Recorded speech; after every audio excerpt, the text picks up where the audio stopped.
Assalamualaikum warahmatullahi wabarakatuh. Perkenalkan, saya Agus Rianto memaparkan presentasi tentang perbandingan strategi manajemen perbankan konvensional dan syariah untuk memenuhi tugas struktur mata kuliah manajemen perbankan Prodi Manajemen PJJ S1 Universitas Sabar Asia.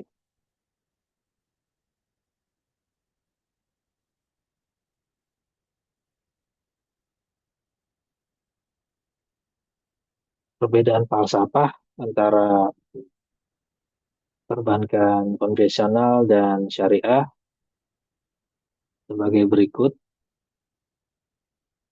yaitu ada akad, dana nasabah,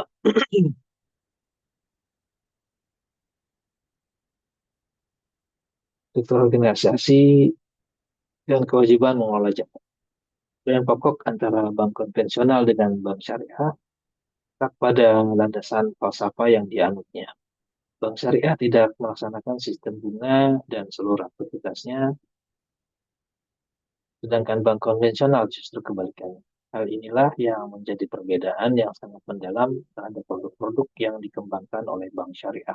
Di mana untuk menghindari sistem bunga, maka sistem yang dikembangkan adalah jual beli serta kemitraan yang dilaksanakan dalam bentuk bagi hasil. Dengan demikian, sebenarnya semua jenis transaksi perniagaan melalui bank syariah diperbolehkan, asalkan tidak mengandung unsur bunga atau riba. Riba secara sederhana berarti sistem bunga berbunga atau compound interest dalam semua prosesnya bisa mengakibatkan membengkaknya kewajiban salah satu pihak seperti efek bola salju pada cerita di awal. Sangat menguntungkan saya, tapi berakibat fatal untuk banknya. Riba sangat berpotensi untuk mengakibatkan keuntungan besar di suatu pihak, namun kerugian besar di pihak lain atau malah kedua-duanya. Lalu perbedaan kedua yaitu akad. Berdasarkan akad sendiri, bank syariah dan bank konvensional memiliki perjanjian atau akad yang berbeda sesuai dengan landasannya. Bank konvensional dibuat sesuai dengan perjanjian yang berpatokan terhadap hukum positif, sedangkan akad atau perjanjian bank syariah dibuat sesuai dengan hukum Islam. Bank syariah sendiri memiliki berbagai macam ketentuan seperti adanya rukun dan adanya syarat. Rukun yang dimaksud di sini berupa jual pembeli, ijab kabul, harga dan barang. Secara untuk syarat sendiri terdiri dari sifat barang maupun jasa yang harus halal dan juga harga barang maupun jasa yang juga harus jelas.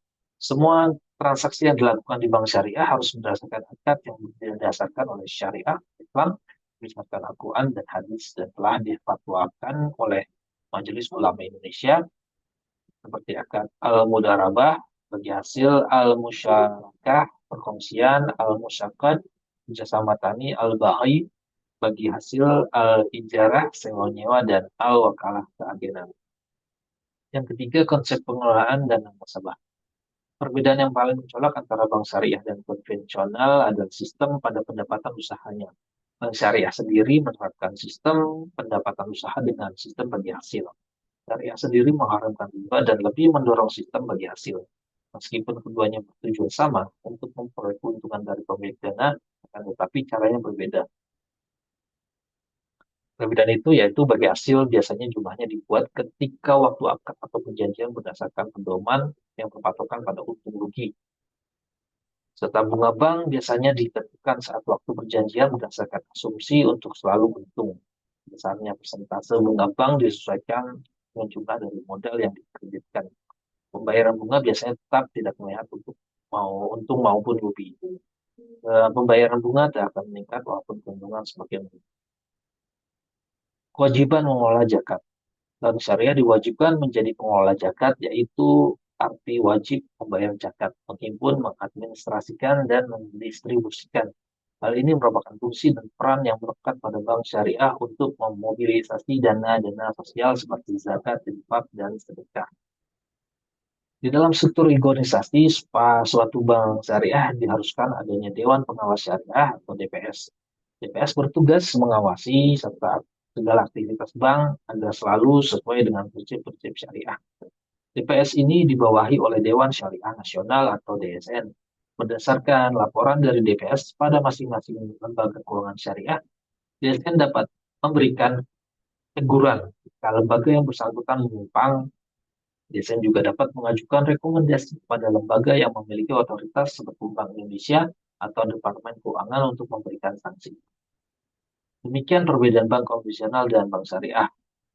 Dari fungsi dan kegiatan bank, bank konvensional berupa intermedias, jasa keuangan, sedangkan bank syariah intermediasi, manajer investasi, investor, sosial, dan jasa keuangan. Mekanisme dan objek usaha, bank konvensional tidak anti riba, sedangkan bank syariah anti riba.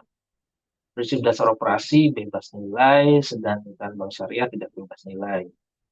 Prioritas pelayanan kepentingan pribadi di bank konvensional serta kepentingan publik di bank syariah. Risiko usaha, risiko bank dan debitur tidak terkait langsung. Itu pada bank konvensional, sedangkan bank syariah risiko dihadapi bersama. Investasi halal atau haram di bank konvensional, sedangkan bank syariah halal. Landasan di bank konvensional adalah perundang-undangan, serta kalau di bank syariah adalah landasan jelas Al-Quran dan Sunnah. Sedangkan pembagian keuntungan dalam lembaga keuangan syariah, kedua pihak membagi keuntungan secara proporsional berdasarkan kesepakatan yang telah ditentukan. Kesepakatan bagi hasil ini ditetapkan dengan suatu angka rasio bagi hasil atau nisbah yang ditentukan di awal. Misalkan ditentukan porsi masing-masing pihak 60/40, yang berarti hasil usaha yang peroleh akan didiskusikan 40% bagi nasabah dan 40% bagi bank.